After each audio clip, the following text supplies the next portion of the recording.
fazer para agradar ao Senhor Jesus, autor e consumador da nossa fé, aquele que morreu por nós.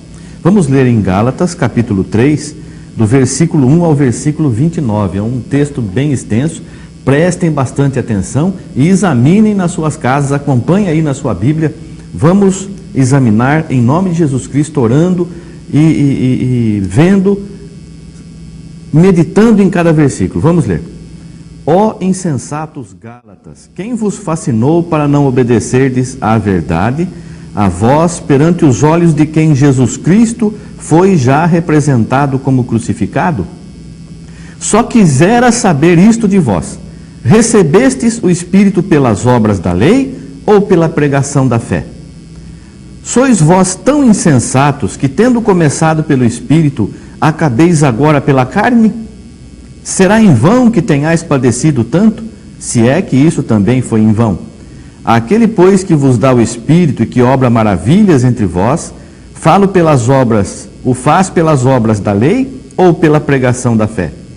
Assim como Abraão creu em Deus e isso lhe foi imputado como justiça, sabei, pois, que os que são da fé são filhos de Abraão. Ora, tendo a Escritura previsto que Deus havia de justificar pela fé os gentios, anunciou primeiro o Evangelho a Abraão, dizendo: todas as nações serão benditas em ti. De sorte que os que são da fé são benditos com o crente Abraão.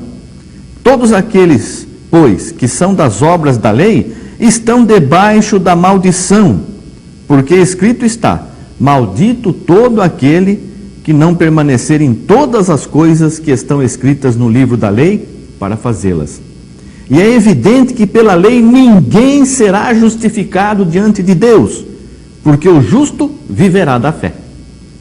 Ora, a lei não é da fé, mas o homem que fizer estas coisas, por elas viverá. Cristo nos resgatou da maldição da lei, fazendo-se maldição por nós. Porque está escrito: maldito todo aquele que for pendurado no madeiro. Para que a bênção de Abraão chegasse aos gentios por Jesus Cristo, e para que pela fé nós recebamos a promessa do Espírito. Irmãos, como homem falo, se o testamento de um homem for confirmado, ninguém o anula nem o acrescenta. Ora, as promessas foram feitas a Abraão e à sua posteridade. Não diz as posteridades, como falando de muitas, mas como de uma só, e à tua posteridade, que é Cristo. Mas digo isto, que tendo sido o testamento anteriormente confirmado por Deus, a lei, que veio 430 anos depois, não o invalida, de forma a abolir a promessa. Porque se a herança provém da lei, já não provém da promessa. Mas Deus, pela promessa, a deu gratuitamente a Abraão. Agora, para que é a lei? Foi ordenada por causa das transgressões, até que viesse a posteridade a quem a promessa tinha sido feita, e foi posta pelos anjos na mão de um medianeiro. Ora, o medianeiro não o é de um só, mas Deus é um. Logo, a lei é contra as promessas de Deus?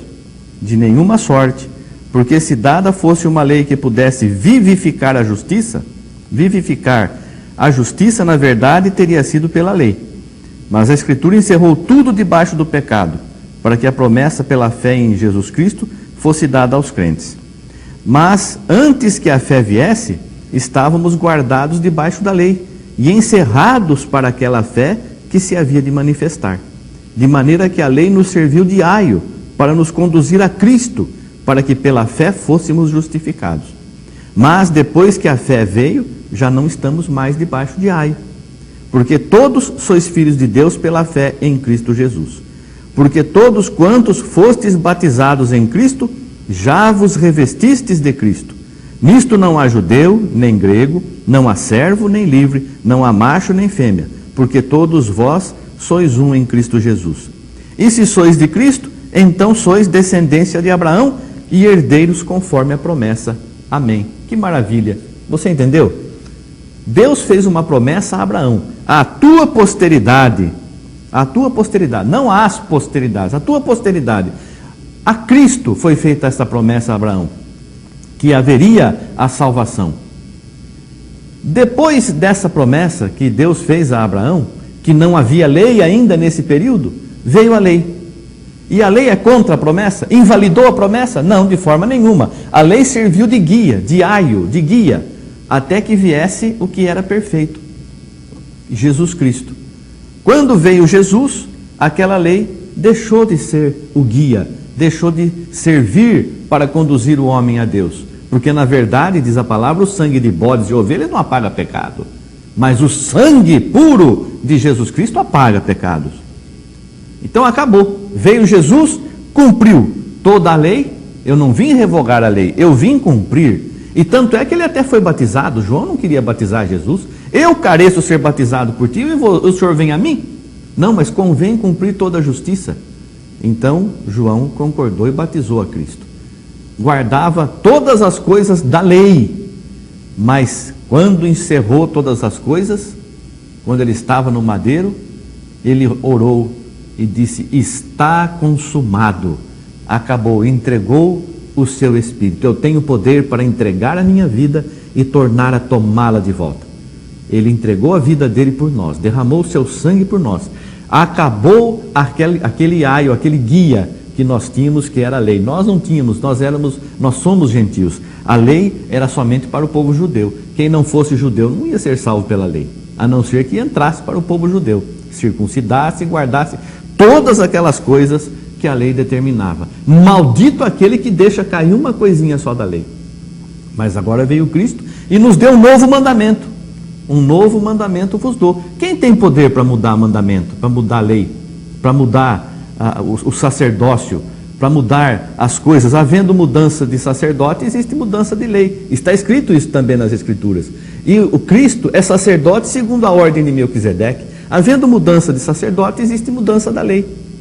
E Cristo então nos deixou uma nova lei, que amar a Deus sobre todas as coisas e ao próximo como a si mesmo. E aí alguém diz assim: não, mas Cristo não fez, porque os 10 mandamentos, os 5 primeiros é o relacionamento do homem com Deus, e os demais é o relacionamento do homem com o homem. Então quando Cristo falou amar a Deus sobre todas as coisas, está falando sobre os primeiros mandamentos, e amar o próximo como a si mesmo está falando sobre o segundo mandamento. Só que, querido amigo, querido irmão, querida irmã, examina bem o Velho Testamento. Veja que não são só 10 mandamentos, não. E não houve revogação de parte de mandamento. Acabou, essa parte não tem mais, aquela parte precisa ser obedecida. Não existe mais isso. Cristo revogou, cumpriu, aboliu tudo, todas as coisas. Em Coríntios diz isso. Cristo aboliu. Nós vamos ainda examinar alguns textos. Vamos ver aqui em Colossenses, capítulo 2, do versículo 16 ao 23, que assim dizem: portanto, ninguém vos julgue pelo comer, ou pelo beber, ou por causa dos dias de festa, ou da lua nova, ou dos sábados, que são sombras das coisas futuras, mas o corpo é de Cristo. Ninguém vos domine a seu bel prazer com pretexto de humildade e culto dos anjos, metendo-se em coisas que não viu, estando debalde inchado na sua carnal compreensão, e não ligado à cabeça, da qual todo o corpo, provido e organizado pelas juntas e ligaduras, vai crescendo em aumento de Deus. Se, pois, estáis mortos com Cristo, quanto aos rudimentos do mundo, por que vos carregam ainda de ordenanças, como se vivesseis no mundo, tais como: não toques, não proves, não manuseis, as quais coisas todas perecem pelo uso, segundo os preceitos e doutrinas dos homens, as quais têm, na verdade, alguma aparência de sabedoria, em devoção voluntária, humildade e em disciplina do corpo, mas não são de valor algum, senão para a satisfação da carne. E nós não vivemos mais na carne, nós vivemos em espírito. E o que diz aqui? Ninguém vos julgue pelo comer, ou pelo beber, ou por causa dos dias de festa, da lua nova, dos sábados, que são coisas que são apenas sombras das coisas futuras, mas o corpo é de Cristo. Essa sombra é a lei. Não temos que julgar você mais, não pode comer isso, não pode mexer naquilo, eu tenho que guardar esse dia, tenho que guardar aquele. Acabou. Jesus é tudo em todos. Jesus diz: meu Pai trabalha até agora. Cadê o descanso de Deus? Meu Pai trabalha até agora, e eu também. E você não vai trabalhar? Se o próprio Salvador trabalha até agora, Ele não está trabalhando no sábado, no domingo, na segunda, Ele não te guarda dia e noite. Se afastar de nós um só segundo, o que será de nós? Então, mas o sábado era para o estatuto perpétuo. Para o estatuto perpétuo enquanto existisse o aio, enquanto existisse a lei, enquanto existisse o guia. Veio o que é perfeito. Acabou a imperfeição. Agora nós estamos em Cristo. Quem está em Cristo, nova criatura é. Se eu sou uma nova criatura, como que eu vou ver umas coisas passadas, as coisas antigas? Vamos ver ainda em Hebreus, no capítulo 7, o versículo 22, que diz assim, 21 e 22, mas este com juramento por aquele que lhe disse, jurou o Senhor e não se arrependerá. Tu és sacerdote eternamente segundo a ordem de Melquisedeque. De tanto melhor concerto, Jesus foi feito fiador. Surgiu então um melhor conceito, um melhor testamento, uma lei melhor, uma lei perfeita, que é Jesus. Jesus é perfeito. Ele é o fiador, ele é o garantidor desta nova lei, deste novo concerto, deste novo testamento. O novo testamento no sangue de Cristo. O novo testamento no sangue de Cristo. Não é mais sangue de bode, de ovelha, de cordeiro, não. É o Cordeiro de Deus, é Cristo Jesus. Esse novo testamento tem um novo sacerdote, que é Jesus. Um sacerdote que não tem mais substituto. Ele entrou definitivamente no Santo dos Santos. E é o nosso sacerdote. Havendo mudança de sacerdote, existe mudança de lei. Vejam mesmo Hebreus capítulo 9, versículo 15, que diz assim: e por isso é mediador de um novo testamento, para que, intervindo a morte para a remissão das transgressões que havia debaixo do primeiro testamento, os chamados recebam a promessa da herança eterna. Versículo 16: porque onde há testamento, necessário é que intervenha a morte do testador. Então nós vemos aqui, Jesus morreu, selou esse novo testamento, selou esse novo concerto com o seu sangue. E você não está respeitando, você quer encontrar um novo caminho para a salvação, você não vai encontrar. Então nós vemos aqui, em outro, anote aí Romanos capítulo 4, versículo 14 ao 16. Porque se os que são da lei são herdeiros, logo a fé é vã e a promessa é aniquilada, porque a lei opera a ira, porque onde não há lei, também não há transgressão. Portanto, é pela fé, para que seja segundo a graça, a fim de que a promessa seja firme a toda a posteridade, não somente a que é da lei, mas também a que é da fé de Abraão, o qual é pai de todos nós. Então, a lei opera a ira, mas nós não estamos mais debaixo da lei. Se os que são da lei, os que obedecem o Velho Testamento, serão salvos, o que adianta o Novo Testamento? Por que Jesus morreu? Então, querido irmão, querida irmã, Gálatas capítulo 4, versículo 5, capítulo 5, versículo 4. Separados estáis de Cristo, vós os que vos justificais pela lei, da graça tendes caído. Você quer ser salvo pela lei? Você caiu da graça, você caiu da salvação de Jesus, você não aceitou Jesus. Que o Senhor Jesus possa te abençoar, que você possa compreender a grande maravilha, a grande salvação que há em Cristo. Não necessitamos de mais nada. Para que serve o Velho Testamento então?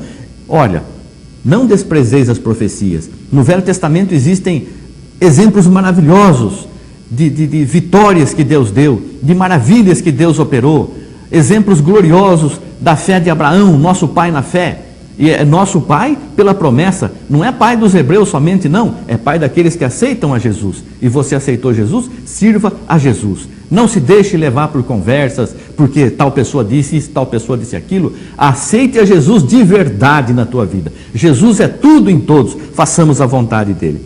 Não renegue o Velho Testamento, não, é bênção de Deus. Mas a salvação, a porta é Jesus. E esta porta está anunciada aqui no Novo Testamento.